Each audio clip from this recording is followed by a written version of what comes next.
23 na mga senador. Malabo na po. Nakabakasyon yung iba sa mga senador. Mas inuna yung paglakwatsa kaysa sa kanilang mandato. Pero sa akin po, sabi ko nga po mga kababayan, okay na to. Kasi sa present setup ng mga senador, hindi tayo nakakasiguro na makukonvict si Sara Duterte. Kasi marami siya pang mga kalyado. Kailangan mo na manalo yung mga kandidato po kapag kasenador na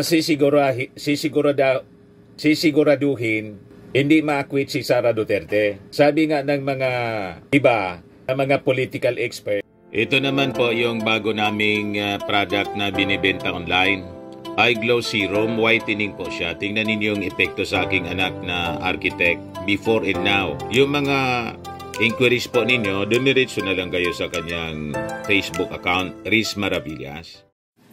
Si Senate President Chis Escudero, mga kababayan, nag-submit na ng proposed proceedings timeline para sa impeachment trial po ni Sara Duterte. Na-pressure na siguro na-pressure ng masyado si Chis Escudero. Ayaw tantanan ng mga critics mula mga kababayan sa iba-ibang sektor, pati sa Kongreso, yung mga House Prosecutors, binabanata na po si Chis Escudero. O ngayon, para hindi naman po magmukhang parang tinutulugan lang niya,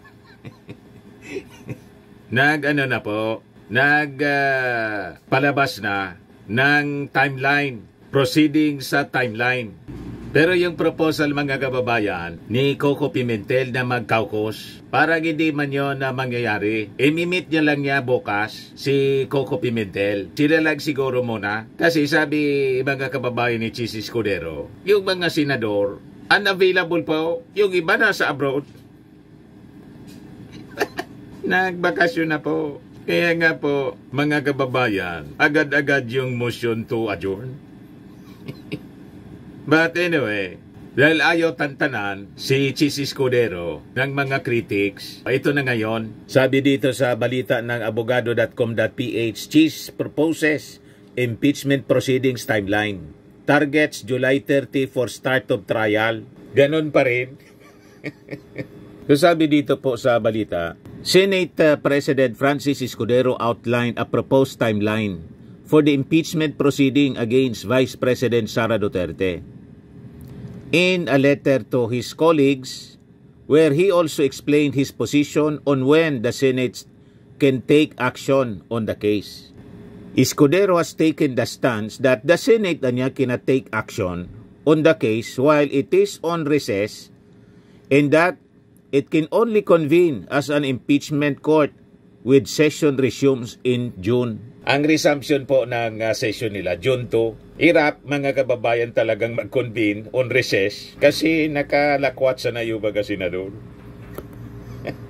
Tama yung sinabi natin. Yung iba siguro, siyempre, recess niya, naka-schedule na po yung mga bakasyon nila. Karamihan siguro nasa ibang bansa, nabook na yung hotel at yung mga kung saan yung mga pupunta nila.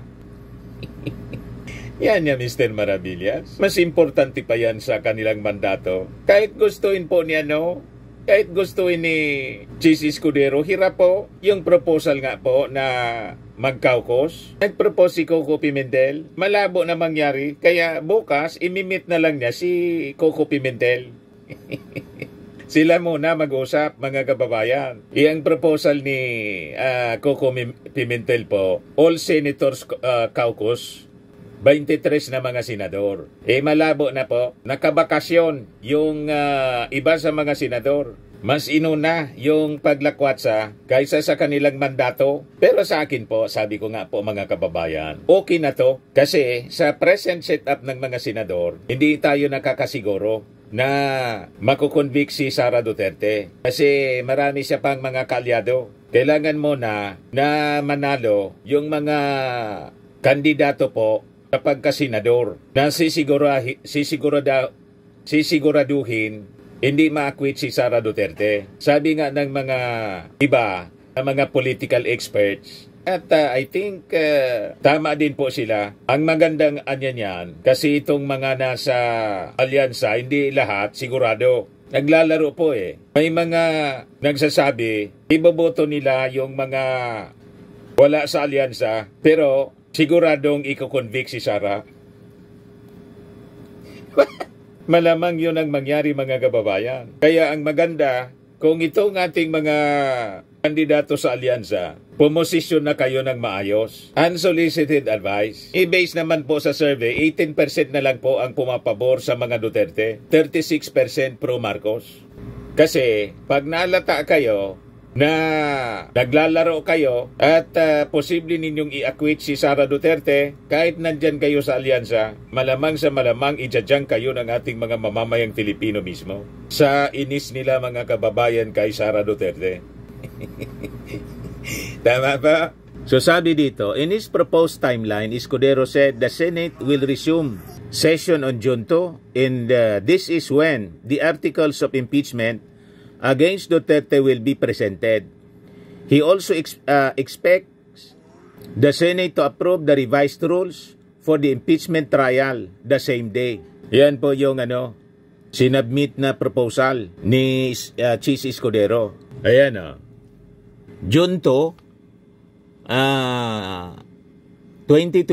resumption of session, presentation of the articles of impeachment by the prosecutors and approval of the revised rules of procedures of impeachment trials. 3 p.m. May oras na po. Then, June 3, convening of the impeachment court and oath-taking of incumbent senators. 9 o'clock in the... Yung senator judges, 9 o'clock in the morning ang schedule. June 4, issuance of summons. June 14 to 24, reception of pleadings. June 24 to 25, pre-trial. July 28, 2025, inaugural session of the Senate of the 20th Congress. So bago na po ito. 10 o'clock in the morning, joint session of Congress to hear the State of the Nation address of the President. So tatawid mga bago ng senador, dito po sisiguraduhin natin na mga mamamayang Filipino na matatalo po yung mga pro-China. Yung mga kalyado na pro-China, kailangang matalo. Para sigurado po, simulan na natin mga kababayan sa inyong mga Facebook accounts, i-kampanya na never natin iboboto ang pro-China at pro-acquittal para masiguro po ang conviction. Si Digong po, yung kanyang mga kandidato, doon sa indignation rally, mismong sinabi niya, ikinakampanya ko niya ang aking mga senador. Hindi senador para sa bansang Pilipinas, kundi senador niya. Para niya maligtas si Sara. So yun ang ganyang kampanya mga kababayan. So kailangan may counter-campaign po tayo. Tama? July 29, oath-taking of the newly elected senator judges before the Senate sitting as an impeachment court, 9 o'clock in the morning. Plenary session of the Senate, 3 p.m. So isusunod agad yung plenary session. Then July 30, doon ang simula ng trial from 9 a.m. to 2 p.m. So sasabi dyan, the Senate hopes to adhere to the foregoing schedule and considering that both the prosecution and defense will have ample time to prepare for the proceedings, will not tolerate any dilatory motion or pleading. So it is just a matter of time mga kababayan before na ang verdict. Ang sabi in 3 months, yan ang unang sinabi po ni Chis Escudero kahapon, by October 2025, may verdict na po. Ibig sabihin yan, pag na-convict si Sara Duterte, by October 2025, may bago na tayong Vice Presidente appointed by President Bongbong Marcos. Pwedeng one of the, among the senators or isang congressman. Basta po, 40 years above. Pero, hindi nakasama po si Chis Escudero kasi nagsabi na po si Chis Escudero hindi siya interesado. Kasi sabi niya, hindi maganda niya sa panlasa. For delikadesa, hindi niya tatanggapin kung halimbawa i-offer sa kanya ng ating Pangulong Bongbong ang pagiging Vice Presidente. Kaya sabi dito ni Melchor Vergara, isa sa mga Marcos supporters, this turns the Senate elections elections campaign into choosing between conviction or acquittal. In this scenario I will vote 5 of the admin candidates, and the rest will be the progressive militant ones, whom I'm sure will convict the bitch. Hindi ko yun statement mga kababayan na pananalita kay Melchor Vergara, isang Marcos supporter. Pero may punto, mga kababayan, logical. Tama ba? Kaya yung mga nasa alyansa ng Bagong Pilipinas, mag-isip-isip kayo. Kasi pag na-perceive ng mga Marcos supporters supporter po yun, na kumikiling kayo sa mga Duterte, malamang sa malamang, ang verdict, mauna po sa inyo, ang conviction. Tama ba? Kayo ang unang matatanggal. May panahon pa man para magbago kayo. Between now, saka sa last day ng kampanya, sa May 10 ang last day ng kampanya. Tama ba? At itong ating programa mga kababayan, atin sa inyo nitong ating mga sponsors, Fairmax Firming and Lifting Cream. Pinapay po sa mga pulses in affected area. Mainam po ito sa mga pains at paninigas ng mga kaso-kasuan. Ito sa mukha naman yung application, anti-aging, Automax po siya. Ito ay Glow 60 mga kababayan. Whitening po siya. Made in South Korea. Ito naman po, Ningxia Red Mix Fruit Drink. Gawa po siya sa goji berry. May anti-cancer properties po siya. At sa mga naghanap po ng malinis and spacious fitness gym, pumunta lang po kayo sa aming Colossal Fitness Gym. May Grab Car Rental din po kami.